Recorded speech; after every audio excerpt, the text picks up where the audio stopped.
Quels sont les pièges spirituels qui menacent l'entrepreneur à succès, qui peuvent l'amener à sacrifier sa croissance, bien sûr, mais aussi sa qualité de vie intérieure, sa santé mentale, sa santé spirituelle, et qui ultimement rendent sa vie stérile. Même avec beaucoup de succès, on peut avoir une vie absolument stérile. J'en ai recensé 7 principaux que j'ai à cœur de vous présenter lors de cette vidéo. Mon intention pour cette vidéo, ce que je souhaite rendre disponible pour toi, c'est des prises de conscience qui vont te permettre de faire de ton business une plus grande bénédiction que ce qu'il est déjà aujourd'hui. Aussi de t'ouvrir des horizons qui sont peut-être encore aujourd'hui dans une sorte de brume, et en déplaçant ces brumes, en te permettant de voir s'ouvrir devant toi ces nouveaux horizons, tu pourras accéder à ton prochain niveau de croissance, de rayonnement et de contribution. Et à l'heure où tu regardes cette vidéo, j'ai la foi et la conviction totale qu'il est possible d'ouvrir bien plus grand que ça ne l'est déjà actuellement. Ensuite, te faire gagner du temps, t'éviter des impasses, t'éviter des sorties de route, t'éviter des catastrophes que tu ne peux pas prévoir à aujourd'hui, faire en sorte que mon parcours d'entrepreneur, mes réflexions spirituelles, philosophiques, puissent faire de mes errances tes raccourcis. Qui je suis? Eh bien, je suis Jean-Luc Devacter, je suis avant tout un chercheur et un penseur. C'est ce que je fais depuis que je suis tout petit. La majeure partie de mon temps, je cherche, j'étudie, je lis, je me forme et je pense. J'essaye de produire une pensée à la fois cohérente, une pensée qui soit au service d'un certain entrepreneuriat, ce que j'appelle l'entrepreneuriat spirituel.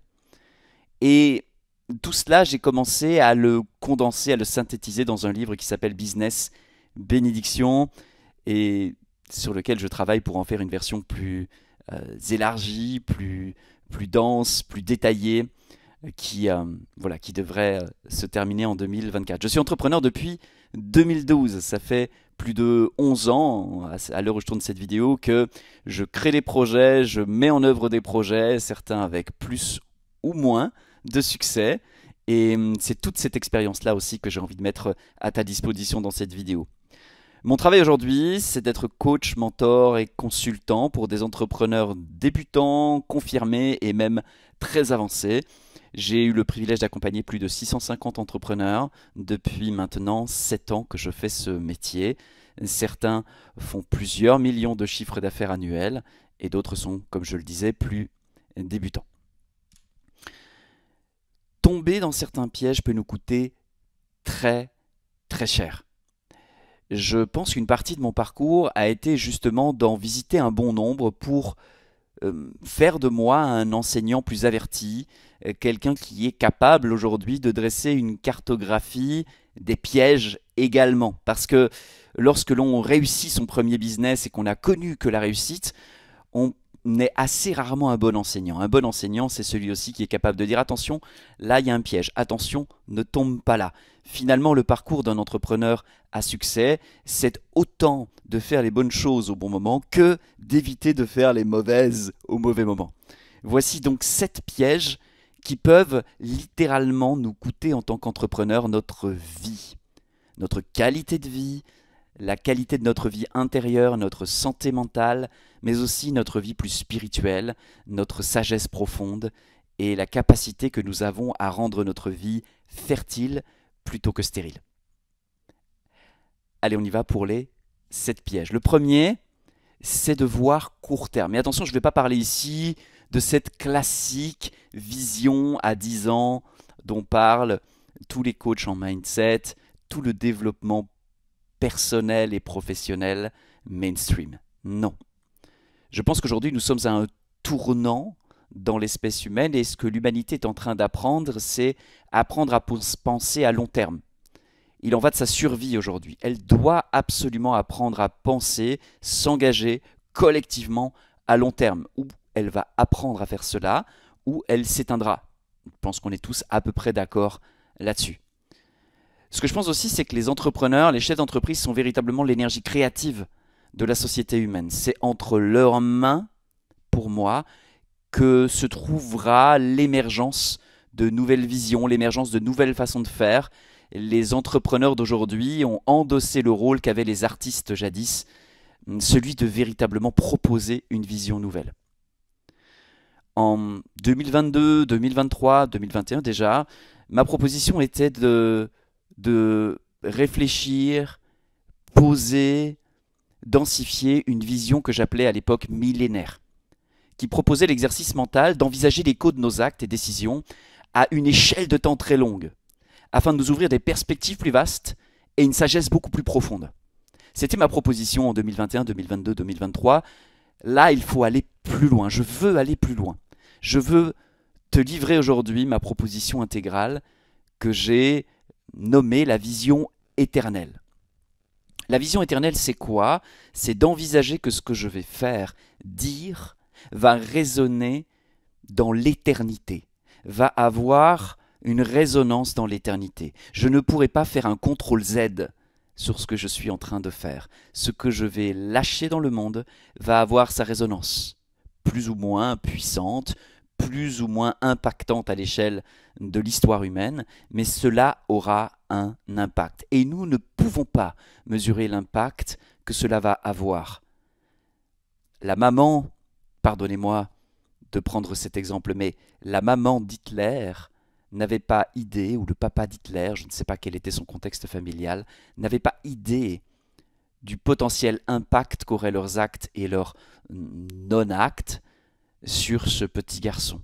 Nous ne savons pas qui nous avons en face de nous. Nous ne savons pas quel impact ce que nous allons faire ou ne pas faire dans telle ou telle situation va avoir un impact, parce que nous ne savons pas qui nous regarde. Donc, adopter la rigueur, l'intensité, de poser une vision éternelle, ça nous oblige à faire quoi? À inspecter très attentivement le point de départ de l'acte, de la décision, que ce soit la décision d'augmenter son chiffre d'affaires, de libérer une nouvelle offre, de préciser son avatar client, de remotiver nos équipes. Tout cela va avoir une résonance. Si j'inspecte ce point de départ, et on y reviendra un petit peu plus tard, avec beaucoup d'attention, et que je m'assure d'y poser un consentement éclairé, un consentement sincère, de vraiment être en adhésion avec ce point, alors je pourrais poser un choix, un acte, une décision, un geste sincère dans lequel je suis intégralement. C'est cela que je veux vraiment proposer aux entrepreneurs aujourd'hui pour que leur vision ne soit plus une vision dans le temps, mais une vision dans l'instant. C'est le premier piège que j'observe chez énormément d'entrepreneurs. Ils sont capables de structurer les choses dans le temps, mais pas dans l'éternité. Et aujourd'hui, pour que l'humanité puisse évoluer, elle doit penser, elle doit apprendre, elle doit se débrouiller pour penser et agir à partir de l'éternité, qui est un concept impossible à atteindre d'un point de vue rationnel, mais qui est tout à fait fréquentable d'un point de vue transrationnel. On reviendra sur ce terme d'ici quelques instants. Donc la première erreur, c'est voir court terme. Et ce que je propose, c'est de voir à très long terme et même en dehors, en deçà du temps. Le deuxième piège qui peut coûter cher à l'entrepreneur, c'est celui qui consiste à asservir plutôt que servir. Et la question que je pose, c'est est-ce que ce que nous faisons va nous créer de la dette ou va nous permettre de nous réaliser? Là où je me sers, là où j'asservis l'autre, mais donc là où je me sers, je sers moi, je me crée automatiquement de la dette. Et l'addition finira par arriver, tôt ou tard. Et cette addition peut prendre différentes formes. Elle peut prendre la forme d'une perte de sens et d'un burn-out. Elle peut prendre la forme d'une décroissance jusqu'à une faillite. Elle peut prendre la forme de perdre ses meilleurs éléments et se retrouver avec une difficulté de recrutement. Cela peut prendre toutes sortes de formes. Mais là où je me sers, je me crée de la dette. On le comprend. Et cette dette devra et finira tôt ou tard par être payé. Il est peut-être sage d'éviter autant que faire se peut, d'être dans cette démarche. Nous sommes des êtres humains, nous faisons de notre mieux, nous travaillons en sincérité bien évidemment, il ne s'agit pas ici de s'auto-flageller, mais il s'agit ici de mettre de la conscience pour peut-être aller chercher notre prochain niveau de sagesse. Et la sagesse nous préconise de servir la vie.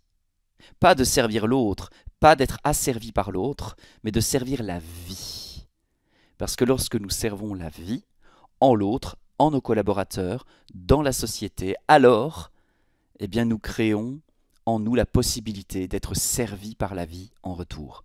Et nous créons un flux de service. Alors la bénédiction finit par arriver, la bénédiction qui est de finalement ne plus être que la vie au service de la vie, d'être une sorte de souffle vivant et d'avoir une vie extrêmement simplifiée et extrêmement rayonnante. Attention, comme je le disais, l'idée ce n'est pas de servir autre chose, c'est pas servir une idéologie, c'est pas servir une cause, c'est pas servir l'autre, c'est servir la vie. Ou, on pourrait le voir d'une autre manière, servir soi, j'ai mis 3 majuscules, c'est pas pour rien, en tant qu'histoire sacrée, pas en tant que petite personne avec ses désirs, ses espoirs, ses rêves et tentant d'asservir l'intégralité des autres à son bon vouloir, bien sûr que non, mais soit en tant qu'histoire sacrée. Là, on peut aussi toucher quelque chose qui nous rendra un peu plus sages. Et encore une fois, je ne suis pas en train de vous donner des leçons, je suis en train d'exprimer un manifeste, une vision, une direction qui est celle que j'ai à cœur d'arpenter et sur laquelle je propose d'accompagner les personnes pour qui ça résonne.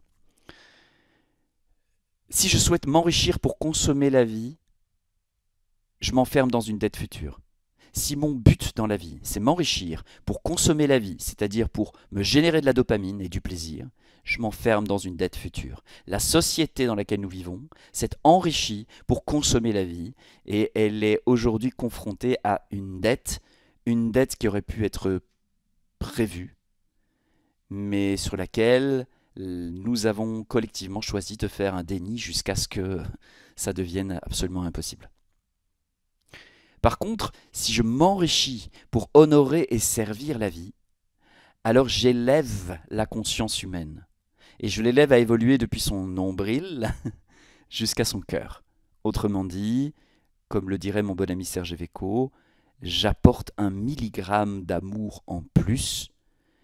Je passe de moi, mes désirs, mes envies, mes rêves et le reste du monde devrait satisfaire cela et se soumettre à cela, à il y a l'autre, l'autre aussi est important, je l'inclus dans ma démarche et le geste que je pose nous contient tous les deux.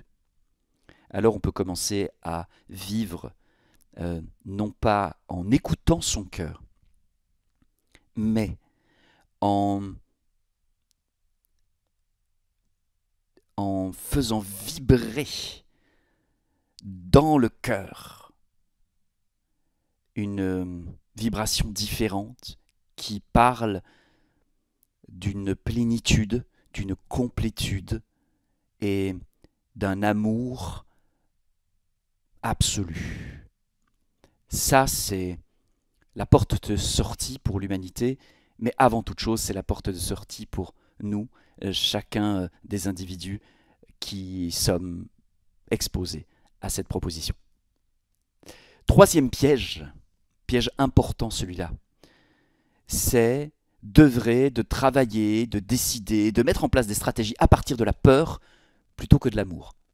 Et le concept semble simple comme ça, on est tous bien d'accord, oui, il faut vivre avec l'amour et tout. Attends 2 secondes, c'est pas si simple.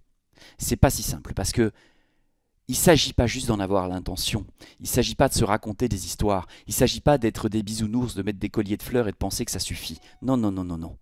Il s'agit d'inspecter attentivement le point de départ de l'acte que l'on va poser. Qu'est-ce qui est à l'intérieur de la graine que je vais semer? Parce que ce qui est à l'intérieur de la graine va apparaître. Si ma graine est génétiquement modifiée, elle va produire des plantes génétiquement modifiées. Si ma graine est une graine qui contient une semence originelle, qui contient toute la force des légumes d'antan, ce ne sera pas le même fruit à la sortie. inspecter attentivement le point de départ. C'est une discipline, ça demande une rigueur, ça demande un geste et un acte, pas juste de se raconter des histoires, des fantasmes et puis d'œuvrer à partir de nos fantasmes. Ça demande d'avoir le courage d'aller vérifier, revérifier, re-revérifier, de s'assurer, avant de lancer une nouvelle offre, avant d'opérer un switch sur notre activité, que ça part bien de l'amour. Et aussi, il peut être présent d'observer que c'est la peur qui est là. Et c'est OK. Il ne s'agit pas de se juger, il ne s'agit pas de se dire « merde, il y a quelque chose qui ne va pas ». Non, il s'agit juste de constater que c'est la peur qui est présente. Et là, d'agir là-dessus pour transformer cette peur en puissance, en liberté et en unicité de soi, une autre façon de dire intégrité. D'agir pour transformer cette peur. Parce que si mon comment doubler mon chiffre d'affaires par exemple, et l'exécution du plan que j'imagine est plein de peur, de colère, de revanche ou de pouvoir, parce que bien souvent lorsque je vais utiliser du pouvoir, c'est souvent pour me rassurer, parfois même sur des peurs très inconscientes. Et du coup, je vais exercer un comment et une exécution de stratégie qui va être remplie de peur, et bien souvent de manière inconsciente. Il y a plein d'entrepreneurs qui ont de très gros succès, qui ne savent pas, qui ne sont pas conscients qu'en réalité, leur succès émane d'une grande peur et pas d'un grand amour. Parce que c'est pas si simple d'aller voir, c'est pas si chouette de se rendre compte pour la 384e fois que merde, putain, c'était encore la peur qui était à l'origine de mon élan, de mon agir, de mon geste. Tcha, merde. Si vous saviez le nombre de fois où ça m'est arrivé de m'en rendre compte et de me dire « Ok, allez, on fera mieux la prochaine fois.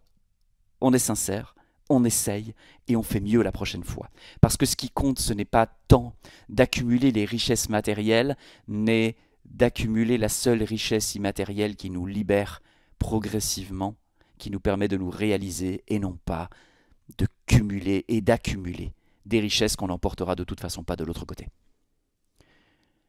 L'alternative à ça, c'est de travailler avec rigueur et assiduité jusqu'au point de paix, d'amour et de puissance, à partir duquel on va pouvoir se poser la question de comment je vais réaliser cet objectif, comment je vais rendre ce choix possible, et ensuite d'exécuter ce plan dans cette vibration, cette énergie, et non pas dans l'autre.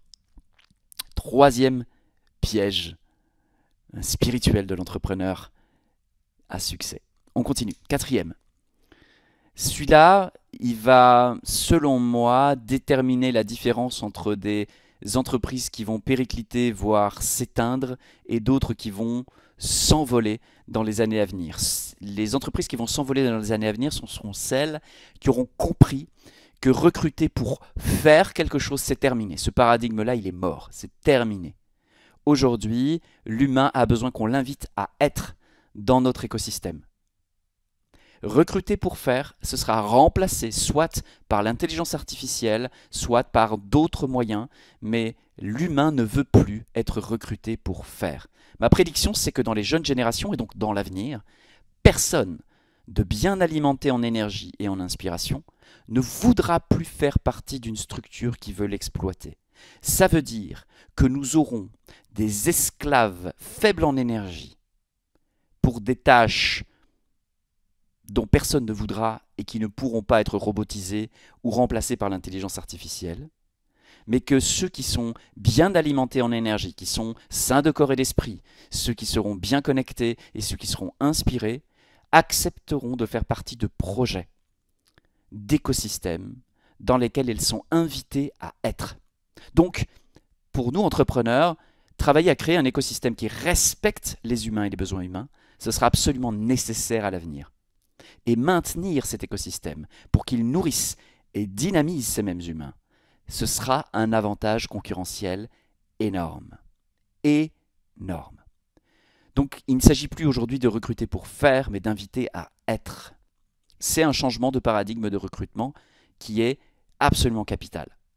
Il y aura vraiment deux écoles Et ceux qui n'embarqueront pas dans ce train-là, simplement seront des structures qui seront de moins en moins alimentées en énergie jusqu'à s'effondrer.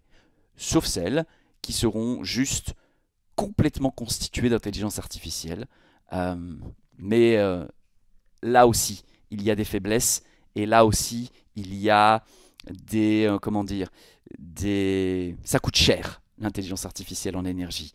Et la bioénergie, c'est-à-dire le corps humain, est ce qu'il y a de plus efficient à aujourd'hui en termes de création d'énergie versus ce que ça coûte. Donc l'humain a encore, selon moi, de beaux jours devant lui.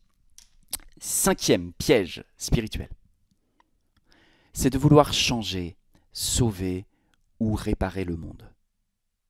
C'est très courant parmi les entrepreneurs qui, comment dire, ont un besoin de légitimer certaines choses qui sont inappropriées pour eux, mais ils n'ont pas le courage d'être intègres véritablement.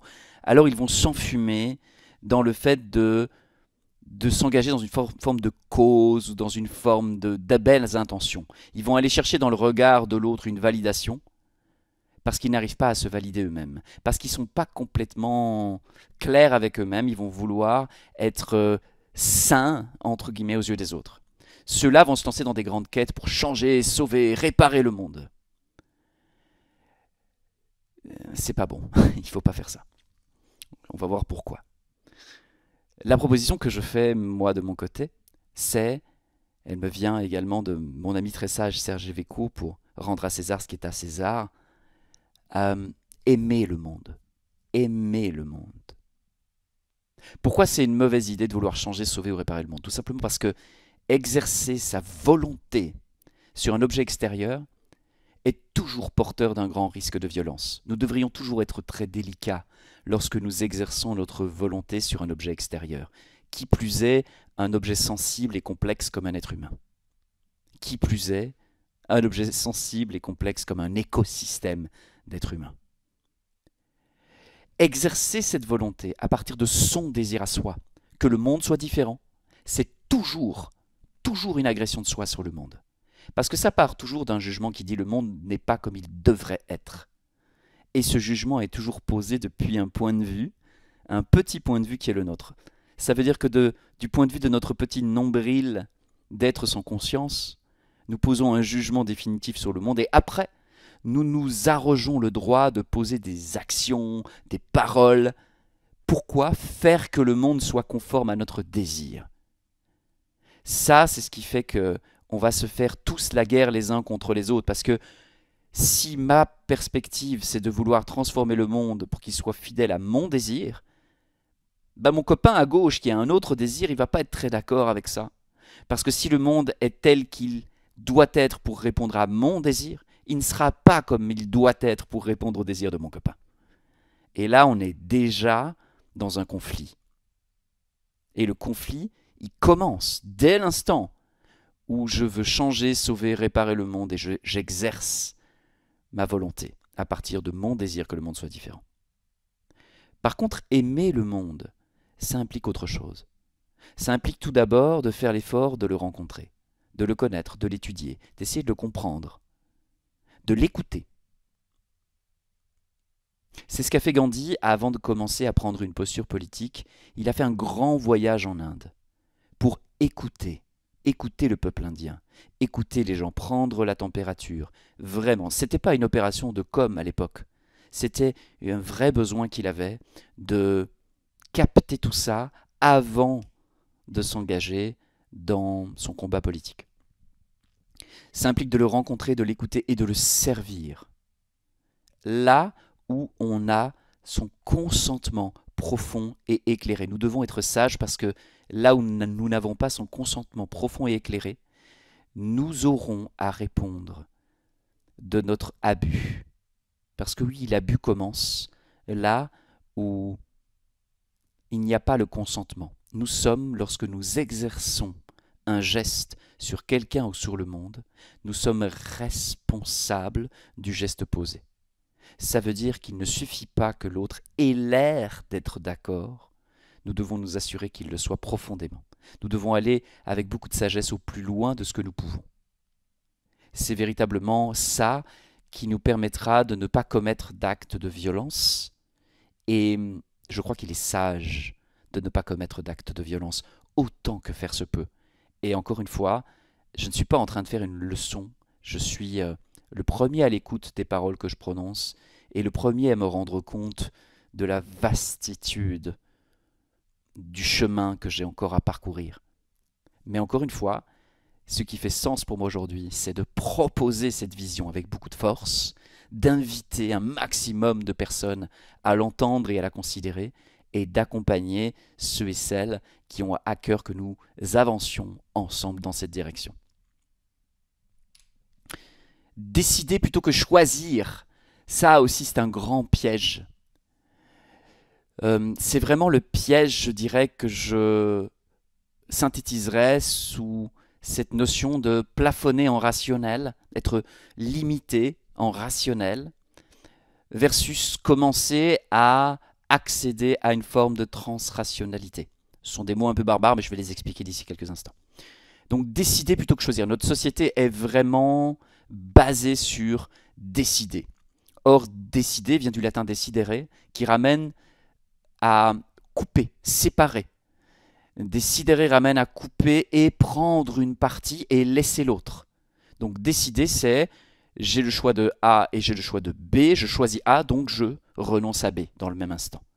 Alors que choisir, son étymologie vient du vieux français quasir, qui ramène à voir distinctement. Choisir est une démarche unifiée. C'est une évidence. Je vois distinctement. C'est ça, choisir. Parce que j'ai vu en clarté, eh bien l'évidence s'impose à moi. Alors la conscience mainstream, aujourd'hui, elle plafonne en rationnel. C'est véritablement le siècle des Lumières, c'est les philosophes, c'est le mode de pensée en France tout particulièrement, mais partout dans le monde, qui en gros dit ce qui n'est pas prouvé est suspect. Ce qui n'est pas chiffrable n'existe pas. Voilà, ou en tout cas est hautement suspect également. La conscience mainstream plafonne en rationnel. On est obligé aujourd'hui, pour se faire entendre, d'arriver avec des chiffres, d'arriver avec la science dit que, d'arriver avec tout ça. J'ai consciemment et volontairement fait le choix de ne pas jouer ce jeu-là et de proposer une approche transrationnelle qui ne se justifie par conséquent pas en rationnel. Elle ne peut pas se justifier en rationnel parce que cette approche transrationnelle, par définition, propose un au-delà du rationnel. Pour se hisser au niveau de la transrationalité, c'est selon moi absolument nécessaire face aux enjeux futurs. Pour se hisser au niveau de la transrationalité, il va être vraiment important, non pas de penser que le rationnel ne sert à rien, parce que là on tombe en pré-rationnel, et là on se dit oui, bon, les découvertes scientifiques, ça n'a aucun intérêt, ce qui compte, c'est ce que me disent les entrailles du corbeau sur lequel j'officie en ce moment, où je vais tirer des cartes, et les cartes vont me dire si je dois aller à droite ou à gauche. Bon, tout ça est évidemment peu sérieux. En tout cas, c'est dépassé au niveau de la conscience humaine. Ça a été utile à un moment donné, et je ne voudrais pas avilir cela, ça a été absolument utile, ce sont été des moyens qui ont été utiles à l'humanité, mais depuis la découverte de la rationalité, ces moyens-là sont dépassés. Par contre, la transrationalité, ce qui propose de penser au-delà du rationnel, mais en s'appuyant sur le rationnel, pas en niant le rationnel. C'est bien ça l'approche de la transrationalité. C'est est-ce qu'on peut penser en s'appuyant sur le rationnel au-delà? Est-ce qu'on peut ouvrir plus large? Est-ce qu'on peut poser des questions qui remettent en question ce que nous croyons savoir? Voilà tout le sens même de la transrationalité. Alors, c'est une notion qui, si vous voulez vraiment entrer dans la profondeur de cette notion de transrationalité, eh bien, je vous renvoie vers les vidéos de Bhaskar de la chaîne YouTube Hypnomachie qui vulgarise et plus que vulgarise. D'ailleurs, il propose un spectre de pensée. Il est très adossé à la pensée de René Girard, mais pas que. Et c'est en sa compagnie que vous allez pouvoir saisir toutes les nuances de ce terme. Pour ma part, il a été une déflagration dans mon mental. Et sans l'avoir travaillé en profondeur comme lui, il m'a inspiré et il m'ouvre des horizons de pensée qui m'étaient fermés jusque-là. Donc je vous renvoie vers Bhaskar si vous voulez en savoir un peu plus. Le mode de fonctionnement habituel, normal, c'est lequel? J'ai un désir puissant, brûlant, bien souvent basé sur une frustration, basé sur la peur, basé sur tout ça. Ce désir va m'amener à utiliser une forme de créativité. En réalité, cette créativité-là, c'est de l'association d'idées. À partir des choses que je sais déjà ou qui ont déjà été faites, je vais combiner différemment, je vais rien faire de neuf, mais je vais créer quelque chose qui a l'apparence du neuf. À partir de là, je vais établir une stratégie et puis je vais prendre des décisions pour atteindre mon résultat désiré. Ça, c'est le mode de fonctionnement normal, c'est le mode de fonctionnement qui est célébré par la société. Quand quelqu'un arrive à faire ça, on l'applaudit, on lui remet des prix et on le célèbre. C'est extrêmement toxique. Tout simplement parce que ça part d'un désir. Et c'est ça que je veux remettre en question. Le mode de fonctionnement que j'ai envie de proposer aujourd'hui aux entrepreneurs qui veulent éviter de tomber dans les pièges spirituels. Pas les entrepreneurs qui veulent juste faire du cash. Ceux-là, ils ont qu'à suivre le mode de fonctionnement normal, ça marche. Mais ça a aussi un coût et un prix qui arrivent tôt ou tard.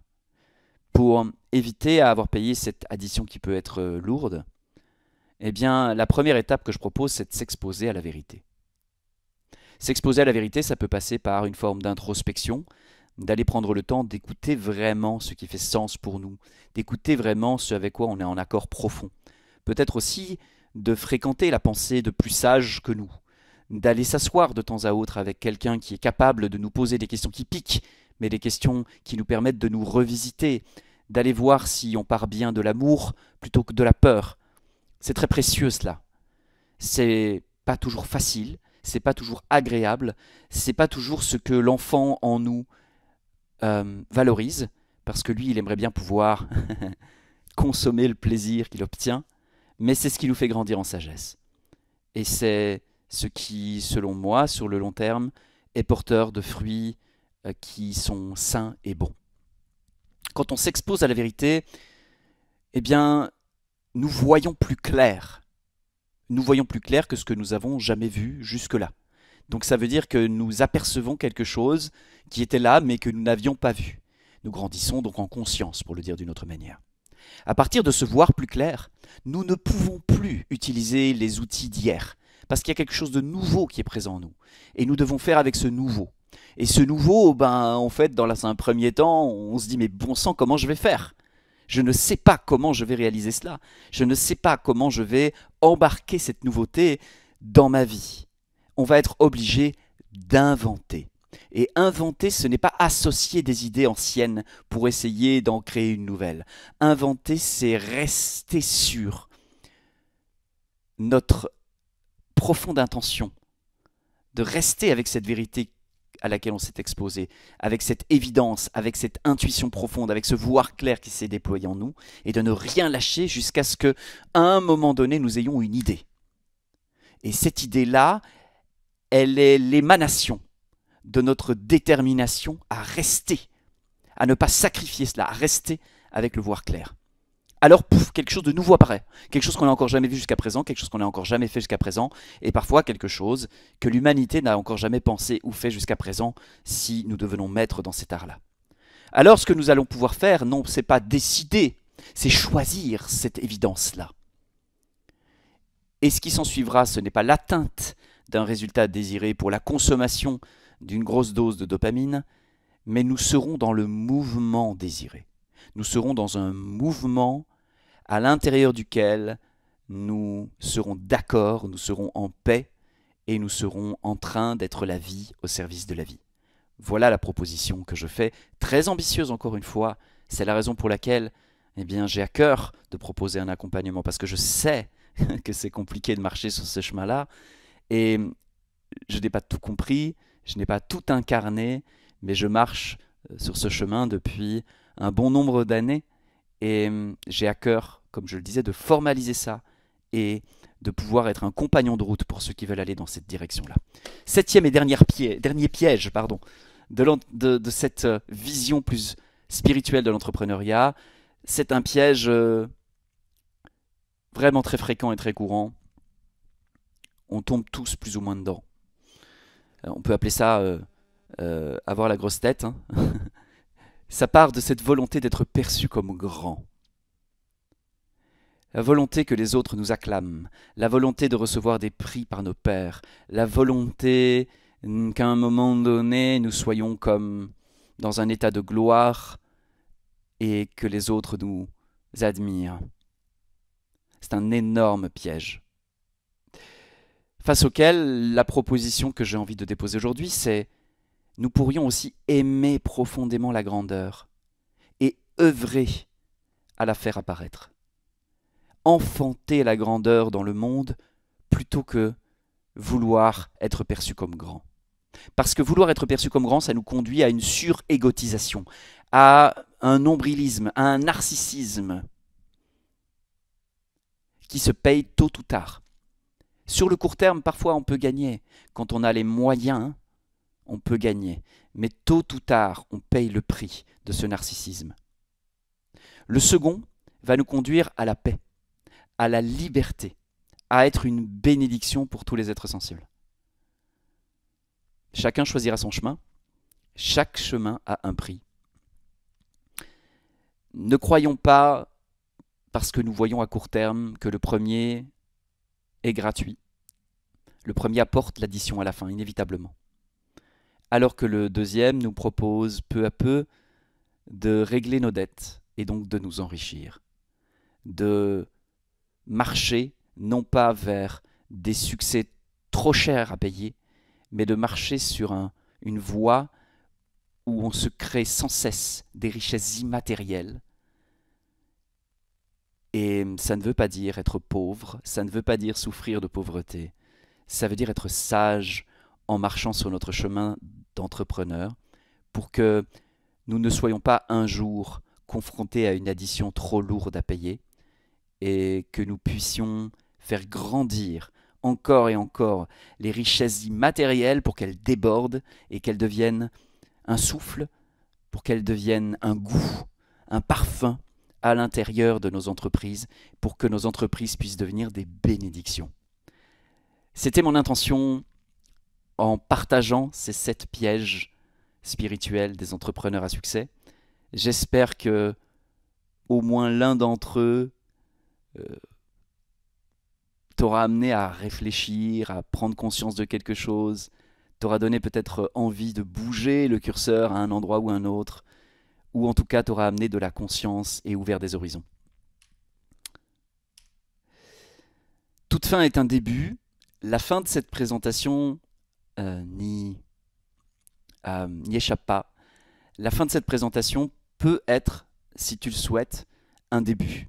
Comme je l'ai dit et exprimé lors de cette présentation, c'est une proclamation d'une façon de vivre le chemin entrepreneurial qui n'est pas seulement, qui n'est même pas du tout d'ailleurs à propos de comment on va devenir plus gros, plus puissant, plus successful à tout prix, mais comment est-ce qu'on va marcher notre chemin d'entrepreneur en sagesse de manière à être une bénédiction ou à être au service du monde, à aimer le monde et à se faire une belle vie sur le très très très très long terme.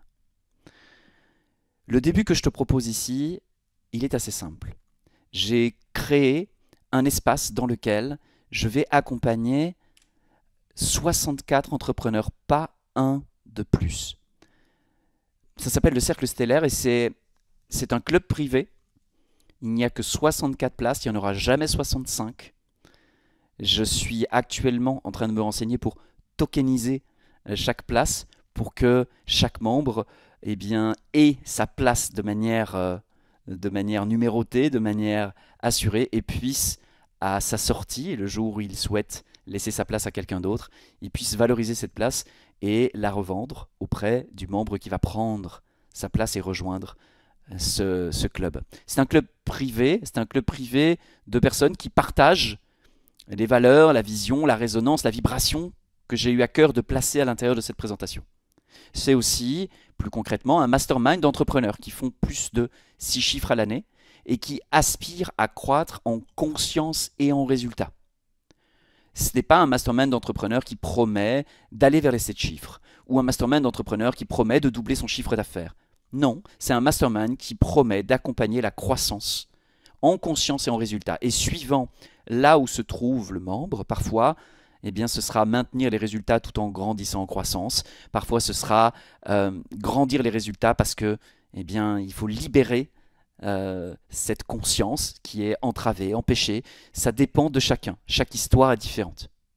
C'est pour ça que le Cercle Stellaire propose un accompagnement individuel qui sera toujours orienté vers plus d'alignement. Je suis vraiment là pour ça.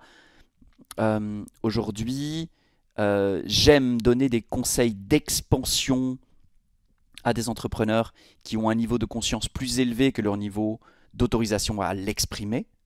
Mais j'aime aussi aider des entrepreneurs à s'ajuster. Et là, on n'est pas du tout sur des objectifs de croissance. Donc cet accompagnement, c'est vraiment dans le but de l'alignement. Et c'est moi qui l'effectue. Donc je serai vraiment en individuel avec chaque membre sous différentes formes qui sont expliquées très en détail sur la proposition du Cercle Stellaire. Également, le Cercle Stellaire, ce sont des synergies avec les autres membres. Il y a des rencontres dans la vie réelle, il y a des rencontres en ligne, il y a des mises en lien que je suis amené à faire de temps à autre quand je suis inspiré pour que 1 plus 1 égale 3, pour qu'on puisse vraiment démultiplier au sein du Cercle Stellaire, on puisse démultiplier l'énergie, les ressources, et qu'on puisse expanser et proposer cette vision de l'entrepreneuriat. Alors, c'est ouvert à tout type d'entrepreneur qui partage ces valeurs. Il n'y a pas un type d'entrepreneur particulier, c'est pas réservé à des personnes qui œuvrent dans la relation d'aide, qui sont coachs, il y en a évidemment une série parce qu'ils font partie de ces gens qui ont envie de propager une nouvelle vision, une nouvelle façon d'être et de faire. Mais il y a aussi des entrepreneurs plus classiques. Donc c'est vraiment quelque chose de très large. L'idée ici, c'est de travailler sur l'entrepreneuriat, l'alignement et de créer des synergies et de co-créer des choses magnifiques ensemble. Donc c'est ouvert à tout type d'entrepreneurs, il n'y a pas de style particulier. Pour plus d'informations, elles se trouvent soit sous cette vidéo, ou bien vous pouvez également écrire à cette adresse email et nous vous répondrons. Nous serons là pour clarifier les choses ensemble. Avant l'entrée dans le Cercle Stellaire, nous aurons un rendez-vous en individuel pour que nous puissions nous assurer l'un et l'autre que c'est bien et la bonne chose et le bon moment pour vous comme pour moi. Et puis si tel est le cas, eh bien, on ira ensemble un peu plus loin. Voilà, merci d'avoir suivi cette présentation des 7 pièges spirituels de l'entrepreneur à succès. Au plaisir de se recroiser sous une forme ou une autre. Merci de ton attention et si on ne se recroise pas, plein de force, d'amour, de paix, de sagesse et de succès pour toi. À bientôt.